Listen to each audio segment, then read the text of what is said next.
Thank you, Madam President.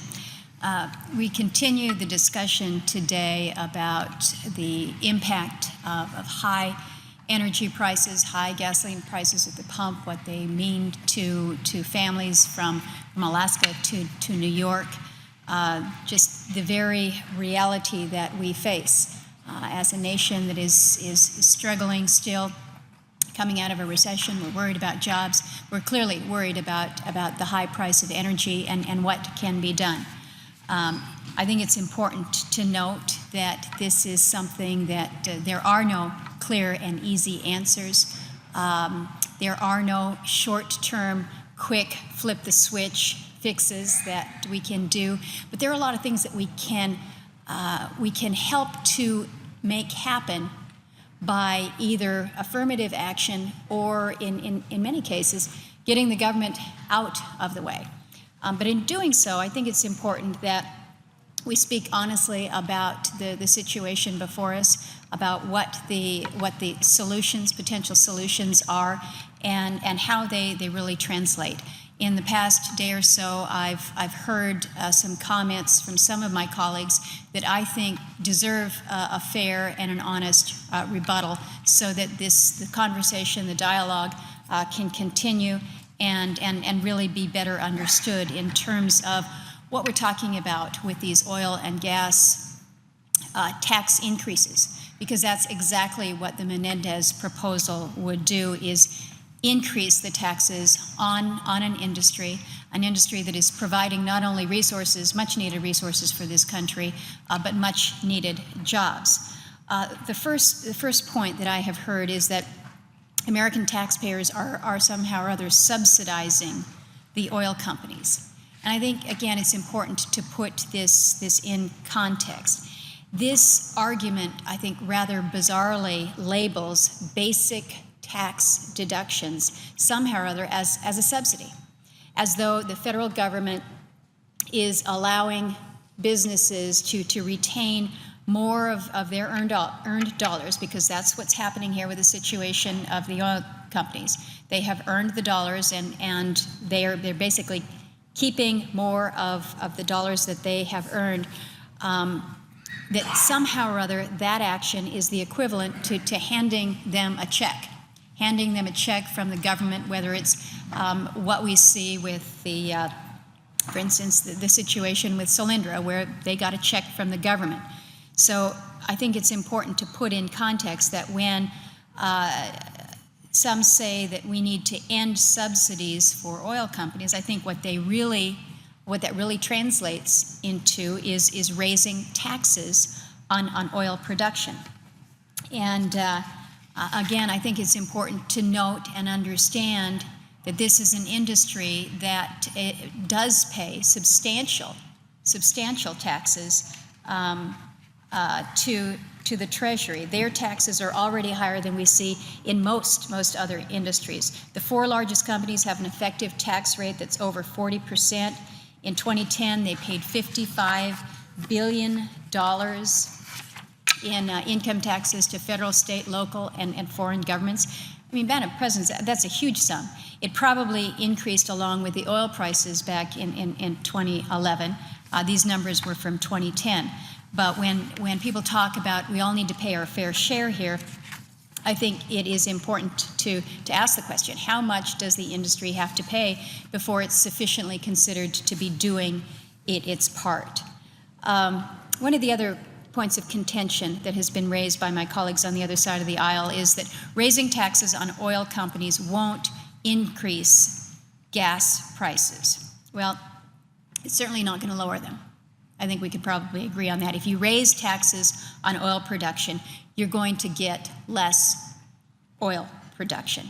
And it's a question that I think we need to ask. Madam President, think of any situation where if we tax it more, we will have more of it and it will be more affordable. It doesn't make sense here. But both the President and the sponsor of the legislation before us have publicly stated that more production can help lower prices. Loss of oil production due to punitive taxes. I think we've seen this play out time and time again, whether it was the Back in the Carter administration, they advanced a failed windfall profits tax. I mentioned yesterday on the floor the example that we're seeing play out in Great Britain right now. 1 year ago, the United Kingdom decided to do essentially what's being proposed here. They reacted to high oil prices by raising taxes on the industry, and the net result was companies produced less. They diverted their investment elsewhere. In the year since the UK increased this imposed its tax hikes, the production decline has tripled from 6% to 18%. They're now looking at reversing that decision and have announced new oil tax breaks to try to bring that production back. Another point that has been raised is that somehow or other oil companies are getting special treatment, and I just mentioned this a little bit. Again, the 4 largest oil companies have an effective tax rate that's over 40%, and what that means in terms of where they stack up with other industries. This is a higher effective rate than in most other industries that we would see there. Another point that has been raised, oil companies aren't investing their profits in more oil production. Now, the President seems to disagree with this statement, arguing that the U.S. is producing the most oil that it has seen in years. But the reality is, Madam President, that efforts to produce oil here in this country have been blocked or slowed by the federal government, seemingly at every turn. And I think it is important to again put this in context in terms of where we are seeing increased production, because that part of the discussion is true. We are seeing increased production, but not necessarily on our federal lands. In this map of the lower 48, the federal lands are all these areas in yellow.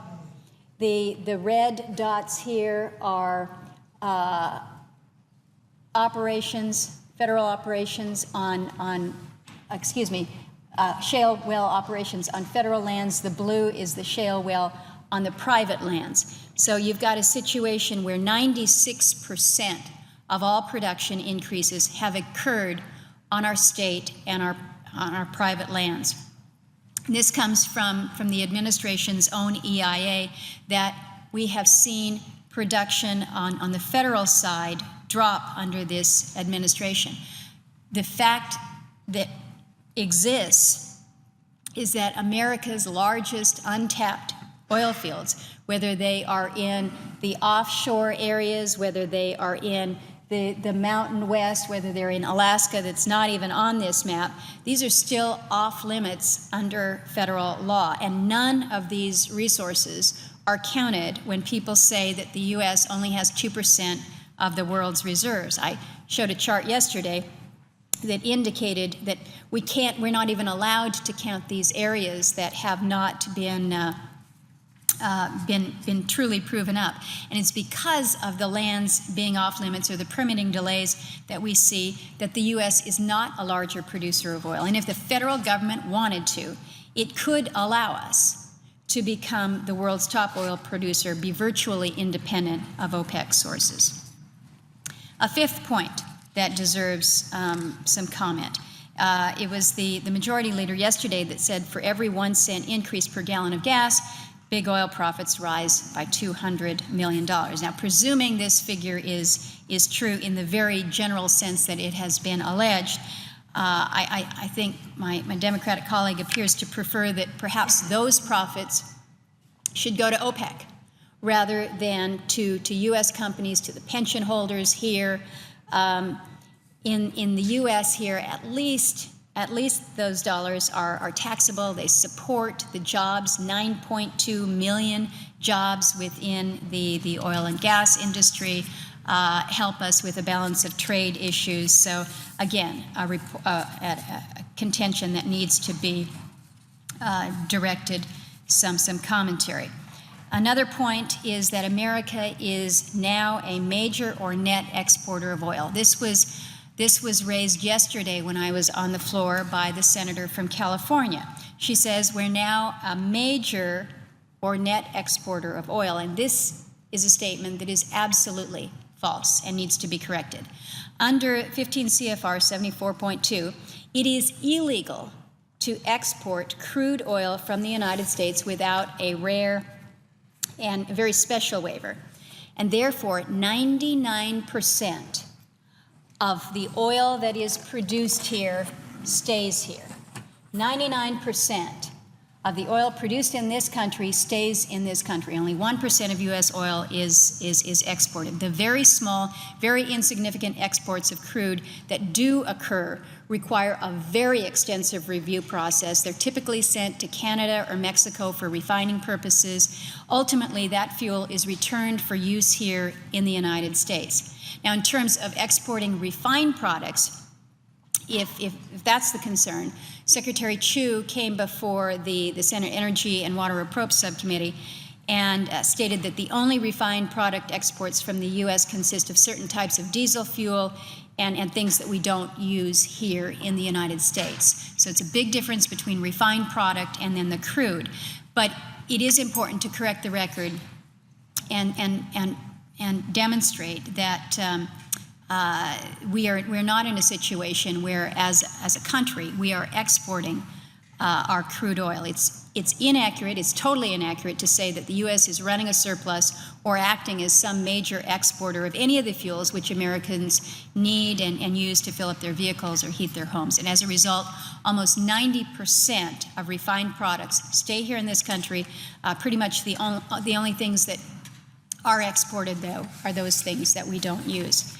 And then the last and final point that I'd like to make here, Madam President, was the statement that was again made yesterday that somehow or other Republicans only want to drill and they're not interested in renewable energy.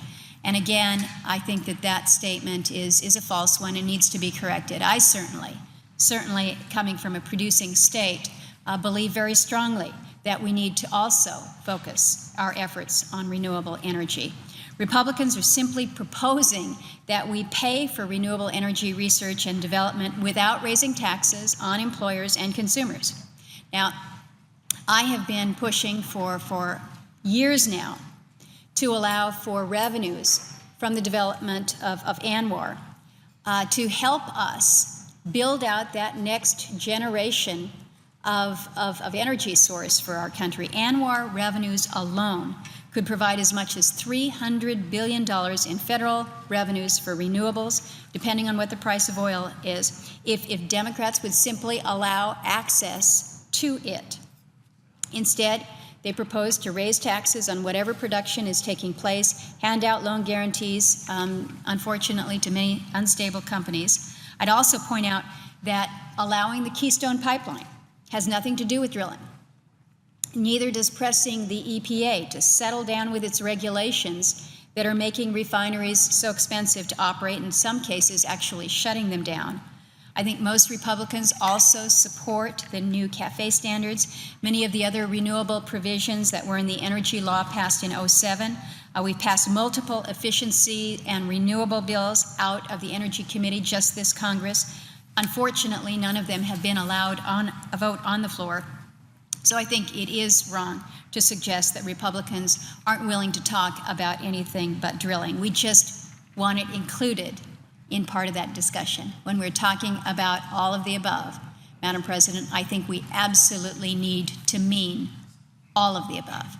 And that includes increased domestic production. It includes a strong future for renewables. It must focus on conservation and efficiency. This is how we will get to a true level of energy independence and reduce our energy vulnerability and our insecurity. With that, Madam President, I know my time has expired. I would ask unanimous consent that the time during all quorum calls be divided equally.